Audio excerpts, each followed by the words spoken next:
പ്രശ്നങ്ങളില്ലാത്ത മനുഷ്യബന്ധങ്ങളില്ല. എല്ലാ റിലേഷൻഷിപ്പിലും എന്തെങ്കിലും തരത്തിലുള്ള പ്രശ്നങ്ങൾ ഉണ്ടാവാറുണ്ട്. അതിപ്പോൾ നമ്മുടെ പാർട്ട്ണർ ആയിക്കോട്ടെ, കൊളീഗ് ആയിക്കോട്ടെ, ഫ്രണ്ട് ആയിക്കോട്ടെ, എന്തിനേറെ നമ്മുടെ പാരൻസിനോട് വരെ നമുക്ക് പ്രശ്നങ്ങൾ ഉണ്ടാവാറുണ്ട്. പൊതുവെ മനുഷ്യർ അവരുടെ സറൗണ്ടിങ്സിൽ നിന്നാണ് കോൺഫ്ലിക്റ്റ് മാനേജ്മെന്റ് പഠിക്കുക, അല്ലെങ്കിൽ പ്രശ്നങ്ങൾ എങ്ങനെ പരിഹരിക്കാം എന്നുള്ളത് പഠിക്കുന്നത്. പക്ഷെ പലർക്കും എങ്ങനെ ജീവിതത്തിലെ പ്രശ്നങ്ങളെ പരിഹരിക്കണം എന്ന് അറിയുന്നില്ല.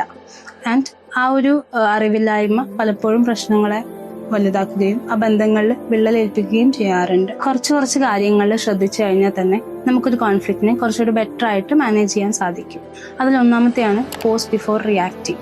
നമ്മൾ റിയാക്ട് ചെയ്യുന്നതിന്റെ മുന്നേ ഒരു പോസ് എടുത്തു കഴിഞ്ഞാൽ അത് കുറച്ചുകൂടെ ബെറ്റർ ആയിരിക്കും. 2, listen to understand, not to blame. അതായത് കുറ്റപ്പെടുത്താൻ വേണ്ടി നമ്മൾ ഒരാളെ കേൾക്കുമ്പോൾ ആ പ്രശ്നങ്ങൾ മോർ കോംപ്ലിക്കേറ്റഡ് ആവുകയും ചെയ്യുള്ളൂ.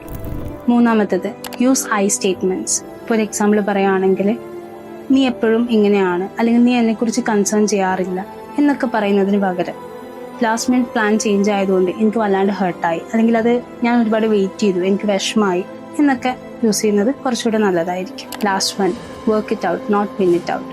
ഒരിക്കലും ജയിക്കാൻ വേണ്ടിയിട്ടായിരിക്കരുത് സംസാരിക്കുന്നത്. കുറച്ചുകൂടെ മനസ്സിലാക്കാനും ആ പ്രോബ്ലം സോൾവ് ചെയ്യാനും ആയിരിക്കണം ആ ഒരു കോൺവെർസേഷൻ അവിടെ ഉണ്ടാവേണ്ടത്. റിമെമ്പർ, നമ്മൾ ഒരിക്കലും ഒരു കോൺഫ്ലിക്റ്റിനെ അവോയ്ഡ് ചെയ്യാൻ വേണ്ടിയിട്ടല്ല, മറിച്ച് അതിനെ പ്രോപ്പറായിട്ട് ഡീൽ ചെയ്യാൻ വേണ്ടിയിട്ടാണ് ശ്രമിക്കേണ്ടത്.